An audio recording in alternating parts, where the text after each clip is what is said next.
the technologies of the future are increasingly the clean ones. The only thing really that's holding us back is the power of those incumbents.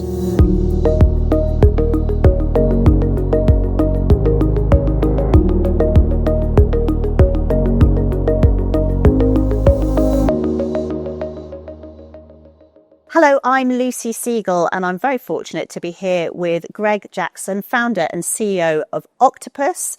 Greg, thank you so much for joining us.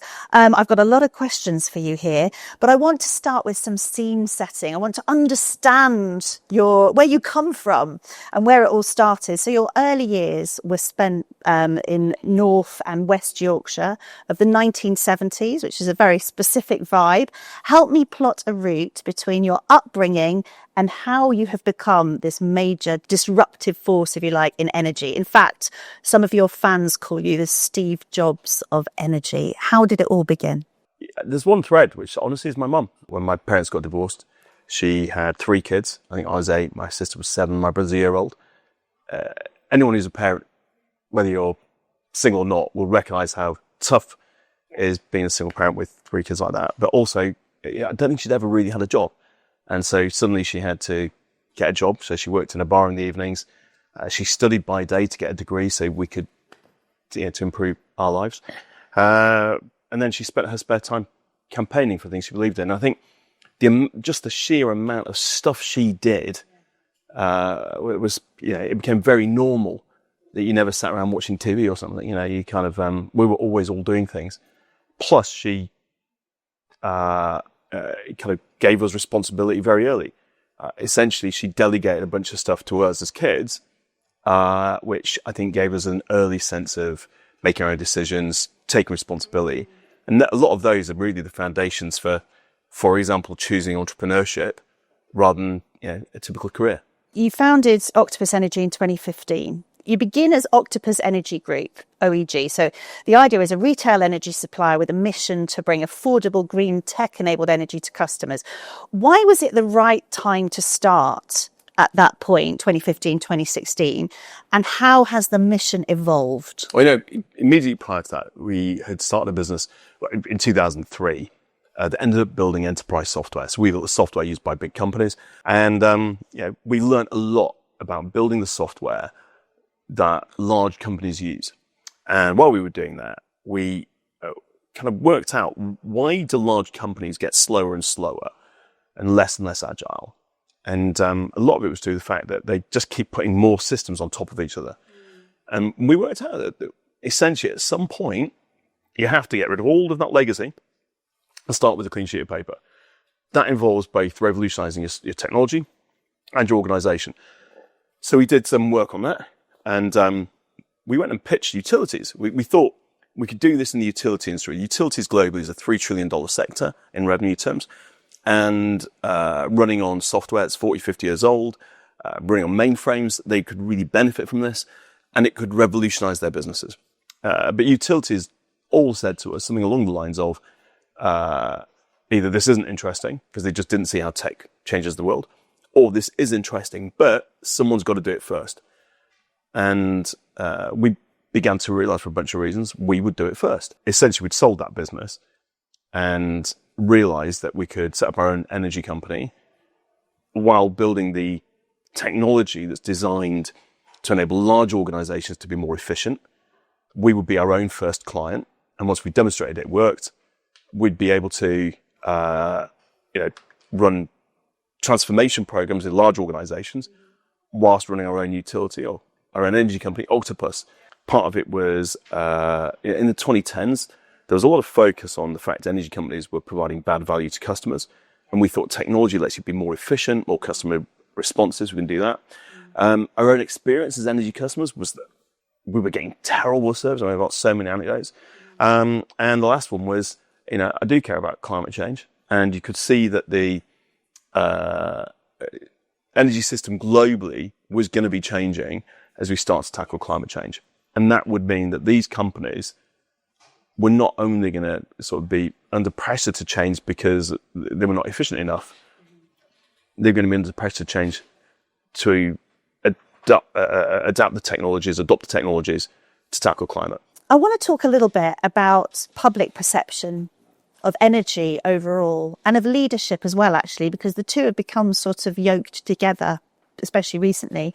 So your mission to make energy affordable and clean, it comes from lived experience. So you talked about, growing up on very restricted income with your mum and your siblings, and you saw a sort of struggle to meet, household costs, including, staying warm. But we're also seeing it now, the march of populist rhetoric that's slamming net zero goals, energy transition as an elitist plot to disadvantage. How does that seem to you? And also, what impact do you think that populist anti-net zero rhetoric is actually having, if any? First of all, I can see what's happening. Yeah, I mean, look, at the end of the day, energy costs in the UK are among the highest in the world. And we're at a time when people are struggling with cost of living, not just in energy, but on food and housing, on everything. I think that the diagnosis is not entirely wrong. Right. So we've got this world in which people like me will relentlessly share graphs that show that solar energy is the cheapest in the world. It's getting cheaper every year. The same with wind and so on.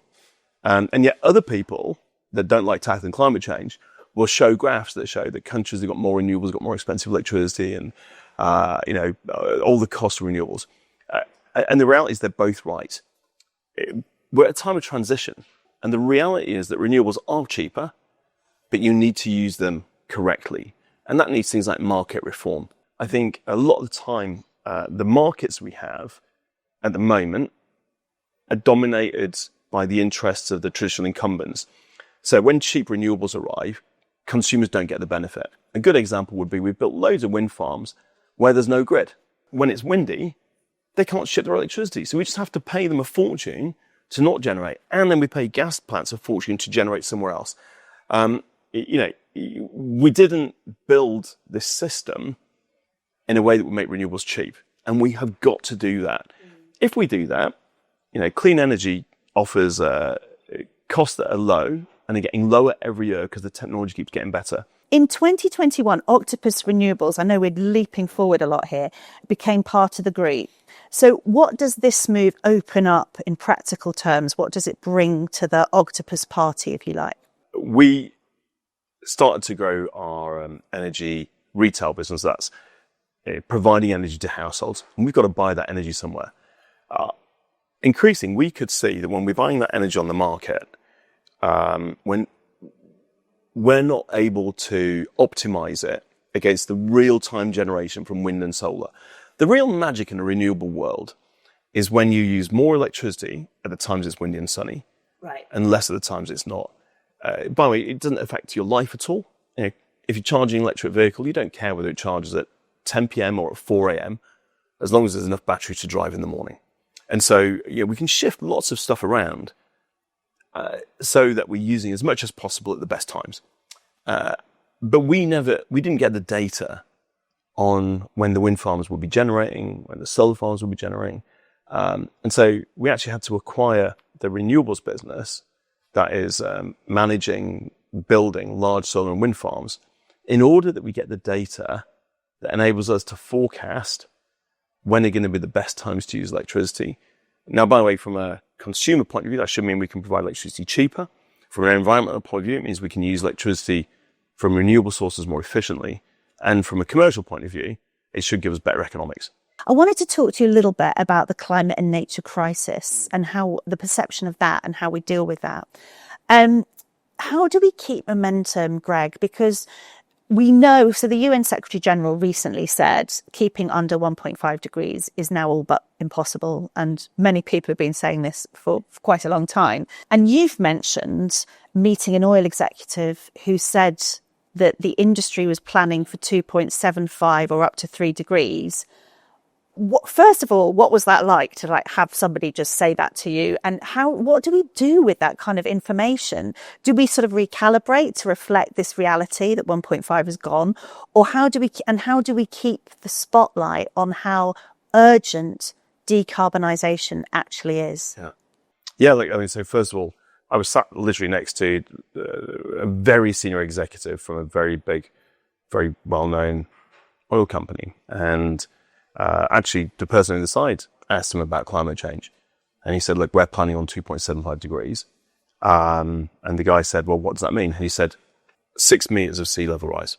Now, I think the idea of being comfortable that there's going to be 6 meters of sea level rise is terrifying. Yeah. Right. So the guy said, well, what do we do? And the oil guy said, look, obviously we need the energy, so we can't avoid that sea level rise. So we just got to mitigate, i.e., build seawalls or whatever. And at that point I said, well, who's going to pay for the mitigation? Is it going to be a tax on oil companies? He said, well, not if you want the oil. And so you've got a kind of world where you're being asked collectively to shoulder an enormous cost in order that one sector can do well. That's just wrong. Now, you asked, what do we do? The great news is that the technologies to enable us to live cheaper, better lives without fossil fuels are improving dramatically. In many parts of the world, like the most of the world, it's already cheaper to generate electricity from solar and battery and solar battery and wind 24/7 than it is from fossil fuels. And every year these technologies are getting better. It's also, an electric car is, 80% efficient at turning energy into motion. A petrol car may be 20 or 25%. The technologies of the future are increasingly the clean ones. The only thing really that's holding us back is the power of those incumbents. What's going on at the moment is we've done half the energy transition. We've done half the stuff. We've got a long way to go. You mean in the UK? No, globally. As in we've got, the technologies are now there, right? But we haven't yet reformed the markets so that they compete on an equal footing with fossil fuels. But we've put all this investment in, and now we could reap the rewards because these are cheaper and better. Batteries today are 10 times cheaper than they were 12 years ago. 10 times cheaper. So they've fallen from $1,000 to $100. Except the cheapest auction in China this year so far is $62. So it's nearly 20 times cheaper. And then the world's biggest battery company, CATL, have just announced batteries that are going to end up being $10 or $20, i.e., they're going to be 50 times cheaper than they were 15 years ago. These technologies are going to keep getting better. But what's not happening is we're not seeing energy markets and energy policy reflecting this. So look, the whole load of the UK energy policy was sat last year, and the assumption about battery prices was that they'd be $350. They're already under 100. They're 50 in China, and they're going to be a fraction of that. And yet we're basing all our policy on these outdated assumptions. So what we really need to do now is radically reform our markets and our policy to make the most of these technologies. What is your view on the ethics of scaling this sort of tech and the way that the price is dropping? There's got to be a cost, right? Honestly, the cost is minimal compared to the world we're moving from. So I see these kind of things on social media all the time. They'll sort of whataboutery with, what about the manufacturing of a wind turbine? There's loads of energy used for that. But the reality is, a wind turbine, if you look at the amount of energy it generates in its lifetime, it's 95% less polluting than the same amount of energy from fossil fuels, right? So, if you look at the, water usage sometimes gets mentioned. Yeah. The water usage in gas, or especially coal extraction, 400 times higher than the water usage in manufacturing solar panels. Almost everywhere you look, the reality is that the environmental impact of renewable technologies shrinks to tiny levels compared to fossil fuels. What is the UK's role in the global energy transition, do you think? In the world of energy, tons of innovations come out of the UK. I'm really proud of our innovation in how you use renewables smartly, the optimization of batteries. Like Octopus in the UK processes 1 million rows of data every 3 seconds, which I think is 10 times more than Visa globally for payments. So we've innovated tons here. I'm proud of that. And the UK made some bold moves. It was one of the first countries, probably the first, I think, to back offshore wind at scale, as an example. But there's a real risk now that, as we did with the jet engine and some of the other innovations, we invented it and then we back away from it just as it's becoming commercially valuable. And so I think that in the world of clean energy, we've got to show that by reforming markets, changing policy, we can use clean energy to bring costs down. Otherwise, no one's going to follow our lead. But if we do that, we've got incredible intellectual property to export.